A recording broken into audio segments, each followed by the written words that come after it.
Hey everyone, welcome to a brand new video, Mr. Footy Curious। कैसे हो आप लोग? कैसा गया आपका weekend?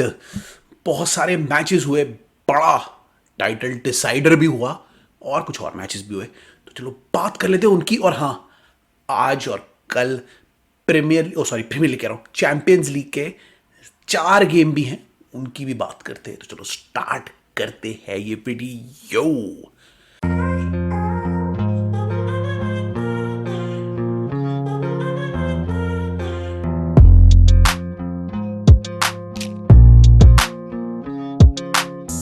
Hey guys, welcome back to the video.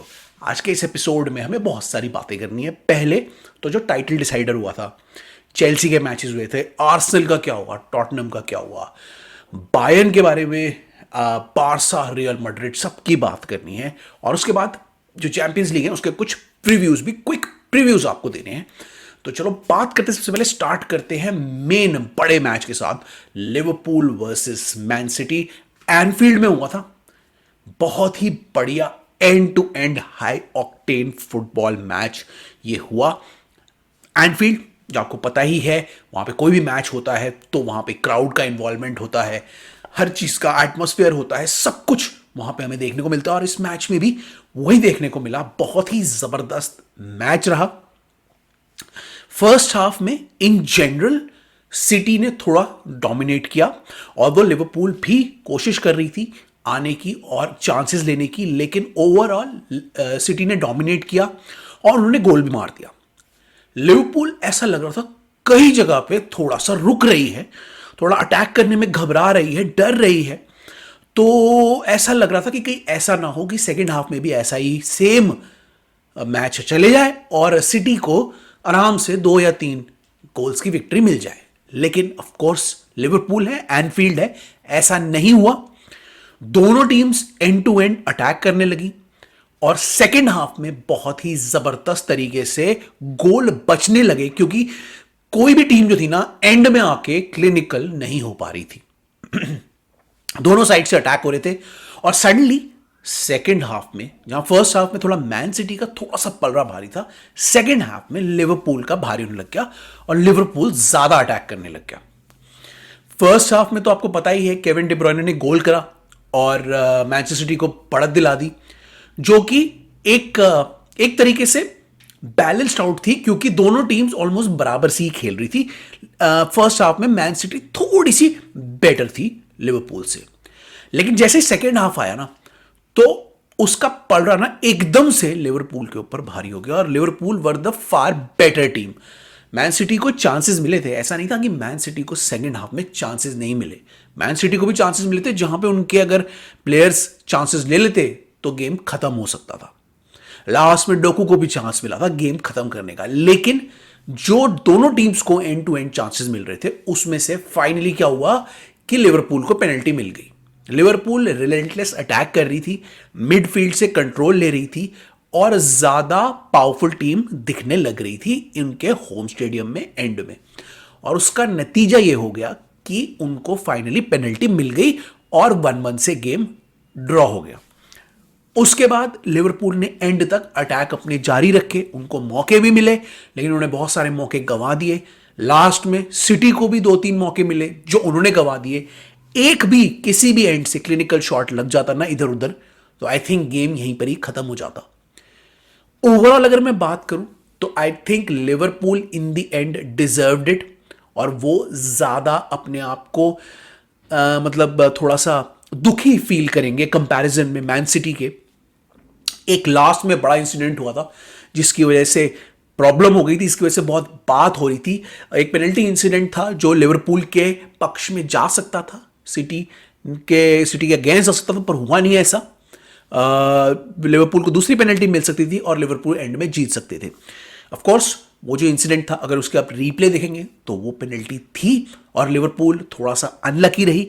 But ऐसे डिसीजंस हो जाते हैं कभी कभी, और ऐसे डिसीजंस कई बार लिवरपूल के भी पक्ष में गए हैं। इसीलिए इन the and, on the balance of things, it was let go of.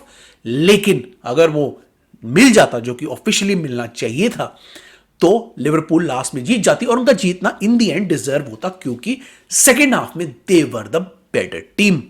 Of course जो ऐसे डिसीजन से साइड में मतलब जिस जो भुगतता है वो तो कहता ही है। क्लॉप ने बोला कि वो साफ पेनल्टी थी और लिवरपूल को ये मैच जीतना चाहिए था।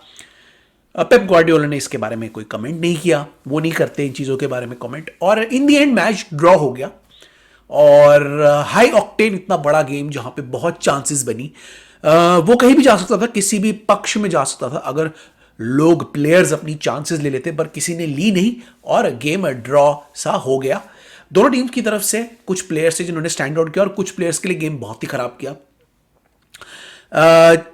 मैनचेस्टर सिटी की तरफ से फोर्डेन ठीक ठाक खेले, आपके डोकू ठीक ठाक खेले, कुछ हद तक केविन डी ब्रुयने भी अच्छे थे, और इन्होंने Rodri of course decent game रहा उनका, और आपके ये जॉन स्टोन्स भी अच्छा खेले।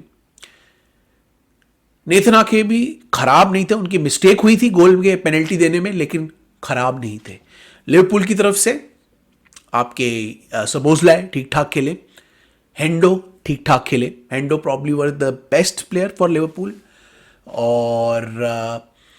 और साला की प्रेजेंस भी अच्छी थी, और इन जनरल हाँ नूनियस बहुत अच्छा खेले। तो overall it was a decent game in the end, और जो जो जो दोनों टीम्स के जो मतलब रिजल्ट था वो बराबरी का रहा। तो इन द एंड लिवरपूल थोड़ी खुश नहीं होगी और मैन सिटी ये पॉइंट ले लेगी, और इसी तरीके से अब आगे बढ़ेगी, क्योंकि आगे बहुत बड़े मैचेस आने वाले हैं इन तीन टीम्स के लिए। इसका फायदा, अब इस बड़े मैच का फायदा किसको हुआ? आर्सेनल को, क्योंकि वो सडनली टॉप पे चले गए। उन्होंने अपना जो गेम था वो जीत लिया, हैवर्ट्स ने गोल किया, और इन द एंड वो गेम भी ड्रॉ हो रहा था जिसको लास्ट में आर्सेनल ने निकाल लिया, और वो अब लीड कर रहे हैं प्रीमियर लीग टेबल। तो देखते हैं इन तीन टीम्स का क्या होगा फ्यूचर में, लेकिन अभी के लिए मुकाबला एकदम नेक टू नेक है, और ये बिल्कुल एंड तक जाएगा, क्योंकि सबके टफ मैचेस अभी आने वाले हैं। तो ये हो गई लिवरपूल और आर्सेनल की बात कर लेते हैं कुछ और मैचेस की। स्पर्स की बात कर लेते हैं। स्पर्स व क्लिनिकल, उन्होंने एस्टन विला को सेकंड हाफ ब्लिट्स कर दिया। फर्स्ट हाफ वॉज ऑलमोस्ट बराबर, दोनों टीम्स अटैक कर रही थी, ऐसा लग रहा था कोई भी जीत सकता है, एंड आई थॉट कि villa would give a better मतलब फाइट। ओवरऑल मुझे ऐसा लग रहा था। तो सबसे पहले बात कर लेते हैं स्पर्स की।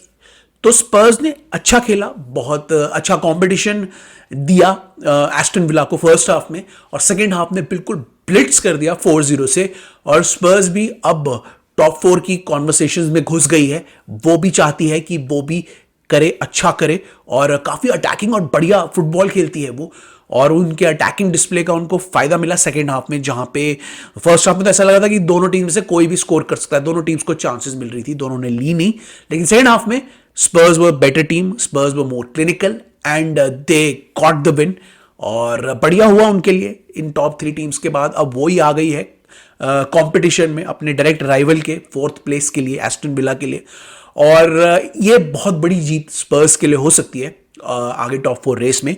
Let's see what happens to Spurs, but it was a very good victory for Spurs, specially in the second half. और ऑल्दो डिफेंस में वो वनरेबिलिटी होती है उनमें, लेकिन अटैक में they are very good under Ange Postecoglou. एक और बड़ा मैच हुआ था इस वीकेंड में, वो था चेल्सी वर्सेस न्यूकासल। वीकेंड में तो नहीं हुआ, तो वीकेंड के आगे जाके हुआ एक दिन। उसमें क्या हुआ? उसमें चेल्सी ने नैरो विक्ट्री निकाल ली thanks to Cole Palmer and the wonder goal from Mudryk. Overall Chelsea attack में अच्छी लग रही थी, अटैक में उन्होंने काफी डिसेंट परफॉर्मेंस दिया, स्पेशली कोल पामर को जब बॉल मिल रही थी वो अच्छा कर रहे थे, और उन्होंने दो बेसिकली एक तरीके से असिस्ट मिल गया उनको, पहला गोल और दूसरा गोल भी किया उन्होंने। वो मतलब पहला गोल जैक्सन को मिल गया था, वो शॉट तो पामर की थी, और सेकंड गोल उन्होंने किया और अच्छा खेला बहुत, और मैन ऑफ द मैच भी रहे। He influence the game well. Newcastle ने भी 2 गोल करे। चेल्सी को प्रॉब्लम हो गई थी लास्ट में, क्योंकि वो ऑलमोस्ट दूसरा गोल करके बहुत करीब आ गई थी चेल्सी को एक और ड्रॉ झेलने के लिए, बट किस तरीके से चेल्सी ने गेम निकाल लिया और जीत गए। चेल्सी की तरफ से ऑफ कोर्स मैंने बताया था पामर तो मैन ऑफ द मैच थे ही, बहुत अच्छा खेले। मालो गुस्तो ने बहुत अच्छी परफॉर्मेंस दी, एंजो काइसेडो ने भी अच्छा खेला और आपके जो गोल स्कोरर थे वो बड़े अच्छे ब्लिट्स के लिए आए। छोटी सी कैमियो थी मुड्रिक की और जो उन्होंने गोल निकाला बनाया, बहुत ही बढ़िया गोल था वो। यही चीज चेल्सी के फैंस एक्सपेक्ट करते हैं मुड्रिक से, जो अभी तक वो डिलीवर नहीं कर पाए हैं। But somehow because of injuries, because of his inconsistent start, ये चीज हमें कॉन्स्टेंटली देखने को नहीं मिल रही है। तो अब देखते हैं इस मैच के बाद क्या होता है, क्योंकि चेल्सी को बहुत क्रूशल 3 पॉइंट्स मिल गए और चेल्सी आगे निकल गई है, थोड़ी सी एक आधा पोजीशन आगे निकल गई है। तो चेल्सी को ऐसे ही मोमेंटम बनाना है अगर उनको यूरोपियन स्पॉट्स के लिए अपने आप को दिखाना है या कंपीट करना है। लेट्स सी चेल्सी इसके मोमेंटम को कैसे आगे बढ़ाएगी, क्योंकि ऐसा नहीं था कि ये गेम परफेक्ट था, इस गेम में बहुत गड़बड़ी भी हुई चेल्सी से। न्यूकासल ने गोल भी मार दिए और in the and almost Newcastle इस मैच को ड्रॉ कर सकता था, वो तो चेल्सी ने किस तरीके से सी आउट कर लिया। तो पॉजिटिव्स तो बहुत है, प्लेयर्स अच्छा खेले, जैक्सन प्लेड रियली वेल, जैसे मैंने बताया था, कोल पामर, आपके एंजो काइसेडो, गैलेगर, मालो gusto, they all played really well. तो ये पॉजिटिव्स हमें देखने को मिले। कुकुरेला भी स्टार्ट किया, उनसे एक मिस्टेक तो हुई बट उस मिस्टेक से पहले ही वॉज प्लेइंग डिसेंट। तो overall it was a game field of mistakes, but attacking में क्योंकि चेल्सी ने अच्छा किया इसलिए दे वन द गेम और क्रूशियल 3 पॉइंट्स के साथ वो भी आगे बढ़ गए। तो चेल्सी फैंस के लिए भी a good weekend came to an end, क्योंकि अब मिड वीक में उनका कोई गेम नहीं है। तो ये थे कुछ इंपॉर्टेंट मैचेस जहां पे आर्सेनल ने ले ली top of the table ranking और लिवरपूल और सिटी का हाई ऑक्टेन गेम रहा 1-1 ड्रॉ। तो ये हो गई अब बात प्रीमियर लीग की। अब हम बात कर लेते हैं कुछ और लीग्स की भी फटाफट। रियल मैड्रिड और बार्सा की बात करें तो बार्सिलोना पुअर थी, अपने गेम में कुछ ज्यादा कर नहीं पाई, ज्यादा डोमिनेट भी नहीं कर पाई, लेकिन लमीन यमाल के गोल की वजह से जीत गई और क्रूशल 3 पॉइंट्स उन्होंने भी ले लिए। On the other hand real Madrid की बात करें तो real Madrid were better, they were more efficient, उन्होंने बुरी तरीके से 4-0 से अपना मैच जीत लिया और इन the and they were the better team. Overall expected तो होता ही है कि रियल मैड्रिड जीते, रियल मैड्रिड हारे नहीं। और इस टाइम पे आके अब रियल मैड्रिड के लिए यह है कि उनको मैचेस जीतने हैं चाहे कैसे भी जीते। ऑल्दो फर्स्ट हाफ में real Madrid were not good, लेकिन सेकेंड हाफ में उन्होंने काफी डिसेंट परफॉर्मेंस दी और 4 गोल कर दिए इन दी एंड और गेम को इजीली जीत लिया। मतलब वो बार्सिलोना से तो वे बेटर थे, बार्सिलोना ने तो बड़ी मुश्किल से एक शॉट की वजह से वो गेम जीता। अब ऐसा लग रहा है कि रियल मैड्रिड तो ला लीगा जीत ही गई है, अब वो सारा का सारा अपना जो कंसंट्रेशन है वो आई थिंक चैंपियंस लीग और कप टूर्नामेंट्स में लगाएगी, क्योंकि ला लीगा तो अब मुझे लग रहा है उन्हें कंपीट करने के लिए अब कोई है नहीं ला लीगा में। तो दोनों की परफॉर्मेंस ठीक ठीक थी, दोनों जीत गए अपने मैचेस। फायदा ज्यादा रियल मैड्रिड को हुआ क्योंकि उन्होंने अपनी लीड बरकरार रखी है और I think overall in the end ऐसा लग ही रहा है कि Real Madrid La Liga champion अब जल्दी बन जाएगी। तो ये था छोटा सा रिव्यू इन दोनों का। प्लस मैं जरा बुंडेसलीगा का भी रिव्यू आपको दे देता हूं। तो बुंडेसलीगा में अपेरेंटली बहुत ही बुरी तरीके से बायर्न म्यूनिख ने माइंस को हरा दिया, जो कि एक्सपेक्टेड नहीं था। अभी बहुत बेकार खेल रही थी बायर्न रिसेंट में, लेकिन इस मैच में तो उन्होंने कमाल कर दिया, बहुत लोगों ने गोल मार दिए, केन ने हैट्रिक ले ली और in the end Bayern were far dominating team than Mainz. यही लेवल का जो डोमिनेंस है वो बायर्न से एक्सपेक्ट किया जाता है, जो उन्होंने फाइनली एक मैच में दिखाया। और ऑल्दो अभी के लिए तो काफी देर हो चुकी है, लेकिन नेक्स्ट सीजन के लिए ये अच्छी शुरुआत बन सकती है अगर वो इसे आगे लेके जाएं। अनफॉर्चुनेटली दो फॉर बायर्न, लेवरकूसन ने अपना मैच भी 2-0 से जीत लिया। लेवरकूसन अब कैसे भी करके मैच जीत रही है और अपने आप को अब वो चैंपियन बनता हुआ देख रही है बुंडेसलीगा का। तो ऑल्दो बायर्न के पास एक अच्छा मोमेंटम आया, मैच अच्छा गया उनके लिए, लेकिन इस सीजन तो मुझे लग रहा है अब गेम खत्म ही हो गया है। नेक्स्ट सीजन के लिए होपफुली अगर ये मोमेंटम कंटिन्यू था, प्रॉब्ली नेक्स्ट सीजन उनका बेटर जा सकता है। तो ये था बुंडेसलीगा का राउंड अप, जहां लेवरकूसन लग रही है एज अ विनर। और अब यहां से चलते हैं और बात कर लेते हैं और प्रीव्यू करते हैं 4 मैचेस की, और जो आज और कल होने वाले हैं। कौन उनमें जीतेगा। सेकेंड लेग मैचेस हैं ये चैंपियंस लीग के, और देखते हैं, चलो बात कर लेते हैं कि कौन ये मैच जीत सकता है। छोटा छोटा प्रीव्यू दे देते हैं। एक बड़ा मैच है आज, है आई थिंक आज और कल है, तो बात कर लेते हैं चारों मैचेस की। बारसा वर्सेस नापोली की बात कर लेते हैं पहले। बारसा वर्सेस नापोली भी बैलेंस में अटका हुआ है, ऑल्दो अगला राउंड मेरे ख्याल से बारसा में है, तो I give it slight advantage to Barca, but Barca इस समय बहुत बेकार खेल रही है, और लास्ट मोमेंट पे ना कुछ मैचेस से, पिछले कुछ मैचेस से क्वारास्ट्रेलिया और ओसिमन थोड़ा थोड़ा फॉर्म में आ रहे हैं, और नापोली थोड़ी सी बेटर लग रही है। तो बारसा वर्सेस नापोली बड़ा स्ट्रेंज गेम हो सकता है, जिसमें शायद हो सकता है मे बी, बिकॉज नापोली में थोड़ी सी इंप्रूवमेंट देखने को मिल रही है और बारसा एक अप एंड डाउन टीम लग रही है। नापोली शायद बारसा को नॉक कर सकती है, आई डोंट नो। मैं तो बारसा ही फेवरेट बोलूंगा अभी के लिए, लेकिन नापोली राइट मोमेंट में ना क्लिक कर रही है।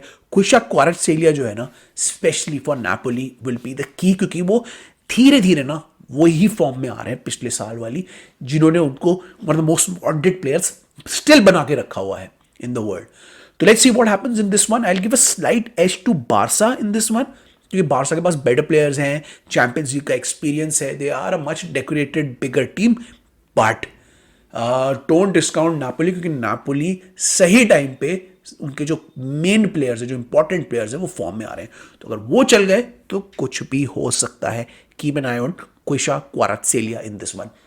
नेक्स्ट, डॉर्टमुंड वर्सेस पीएसवी, बड़ा अगेन इंटरेस्टिंग मैच है। मुझे ऐसा लगा था मैच कांटे का होगा, लेकिन पिछले लेग में PSV were the far superior team. ये मैच भी मुझे लग रहा है इसी टाइप का जाएगा, क्योंकि दोनों टीम्स ना फाइनल थर्ड में क्लिनिकल नहीं है, और दो Dortmund has the pedigree to do this और वो एडवांस कर सकते हैं, बट पीएसवी के लिए अच्छा मौका है डॉर्टमुंड को हराने का, क्योंकि डॉर्टमुंड इस समय बहुत गंदा खेल रही है, और जिस फॉर्म में वो दिख रहे हैं उसके हिसाब से PSV can seriously challenge and beat Dortmund. और वो अगर थोड़े से क्लिनिकल हो जाए ना, और तो the dominance of the game was there to see last leg में। तो डॉर्टमुंड ऑल दो अच्छा नहीं खेल रही इस समय, बट क्योंकि उनके पास चैंपियंस लीग की पेडिग्री है, दे हैव एक्सपीरियंस प्लेयर्स, और बेटर उनका एक तरीके से जो टीम है, टीम मतलब ओवरऑल, तो मैं डॉर्टमुंड को ही बोलूंगा कि वो नेक्स्ट राउंड में जाएगी। और दो अगर पीएसवी अपनी फाइनल थर्ड इंप्रूव कर लेना, तो आई थिंक पीएसवी भी काफ़ी अटैकिंग और अच्छा फुटबॉल खेल रही है, तो बड़ा इंटरेस्टिंग मैच होगा। एक्सपेक्ट सब डॉर्टमुंड को ही करेंगे जीतने के लिए, बट पीएसवी अगर फाइनल थर्ड में दिखा दे, कर दे, तो मज़ा आ जाएगा। उसके बाद तीसरे मैच की बात कर लेते हैं। तीसरा मैच भी बड़ा मज़ेदार मैच है, वो है आर्सेनल वर्सेस पोर्टो। बहुत ही कड़ा मुकाबला है, बड़ा इंटरेस्टिंग मुकाबला है, क्योंकि अगर आप ऑन पेपर देखें तो Arsenal have the far better team, they are doing really well in Premier League, और सब एक्सपेक्ट कर रहे हैं आर्सेनल को जीतने की। बट इस साल पोर्टो बहुत अच्छा फुटबॉल खेल रही है, दे आर मतलब well established at the back, they control matches, और काउंटर अटैक पे वो बहुत अच्छे मतलब अटैक्स निकाल लेते हैं। So it will be an interesting encounter Arsenal के लिए। क्या आर्सेनल इतने साल बाद आगे जा सकती है चैंपियंस लीग में? क्या आर्सेनल अपना जो डेडलॉक है उसे ब्रेक कर सकती है? ये सब देखना ज़रूरी है, क्योंकि चैंपियंस लीग में उनका रिकॉर्ड तो बहुत ही ज़्यादा खराब रहा है। तो आर्सेनल के लिए बड़ा इंटरेस्टिंग होगा। I will give an edge to Arsenal, because वो रिसेंट में बहुत अच्छा खेल रहे हैं, एज अ टीम बहुत अच्छा जेल कर रहे हैं, उनके होम ग्राउंड में मैच है और लीड ज़्यादा है नहीं पोर्टो की, तो इसलिए I expect Arsenal to take care of the business in their home ground. But Porto अगर अपना डिफेंसिव स्टेबिलिटी स्ट्रक्चर दिखा दे, तो चैंपियंस लीग प्रीमियर लीग से कंप्लीटली डिफरेंट है, और इसमें आर्सेनल कंप्लीटली फॉल्टर कर सकती है। तो let's see what happens, but I still give an edge to Arsenal. I think Arsenal will win it eventually, but अगर पोर्टो ने कुछ गलत कर दिया, कुछ कमाल कर दिया इस मैच में, तो डोंट बी सरप्राइज, क्योंकि पोर्टो चैंपियंस लीग में काफ़ी अच्छा खेल रही है, इन जनरल काफ़ी अच्छा खेल रही है इस साल।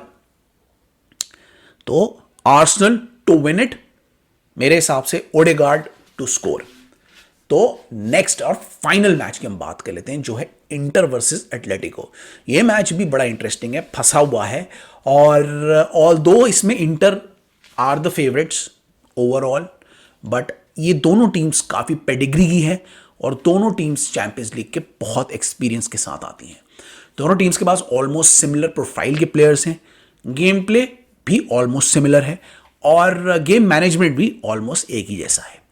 दोनों टीम्स गोल करके उसे प्रोटेक्ट करना पसंद करती हैं। They have very good defensive structure, they play really well, and जो सबसे पहले गोल कर देता है उसका सडनली पल्ला भारी हो जाता है इनके इन काउंटर्स में। तो बड़ा ही इंटरेस्टिंग मैच होगा। सब लोग एक्सपेक्ट कर रहे हैं Inter will win it in the end, क्योंकि they have a better balance team, but Atletico को आप रूल आउट नहीं कर सकते और एटलेटिको अपनी जी जान लगा देगी, वो भी पूरी फाइट करने आएगी और लास्ट तक गिव अप नहीं करेगी। They have a few players that can do it, और अगर वो चल गए तो एटलेटिको का attack is a tad bit better than Inter. But होता क्या है कि चलते ही नहीं है और वो सबसे बड़ी प्रॉब्लम हो जाती है इंटर के साथ, तो सॉरी एटलेटिको के साथ। तो overall I give a slight edge to Inter, but Atletico उन्हें कड़ी टक्कर दे, मजा आएगा ये मैच देखने में। तो ये थे हमारे छोटे से प्रीव्यूज, मैंने बता दिए। आपकी क्या राय है इनमें, आप हमें कमेंट्स में बताओ। हमें सोशल मीडिया में फॉलो करो, ट्विटर, इंस्टा, सब जगह हम हैं, डिस्कॉर्ड पे भी हैं, रेडिट पे भी है, सब जगह फॉलो करो। और हमारा नया लोगो भी देख लेना, हमने सब कुछ चेंज किया, अपने चैनल में कुछ चीज़ें चेंज की हैं। Keep an eye and keep track of our new logo. और न्यूज़ देख लो, अभी भी अपडेशन चल रहा है हमारा, ट्विटर पे हम लोग रिस्पॉन्स दे रहे हैं बहुत। और ये वीडियो भी आ जाएगा, आज देख लेना। और उसके बाद हम आएंगे अगले वीडियो में, जिसमें हम चैंपियंस लीग के रिव्यूज़ लेके आएंगे और जो नेक्स्ट वीक के मैचेस उनका प्रीव्यूज़ लेके आएंगे। तो यहीं पर मैं वीडियो खत्म करता हूँ। I will see you in the next one. Till then is bye from my side, bye.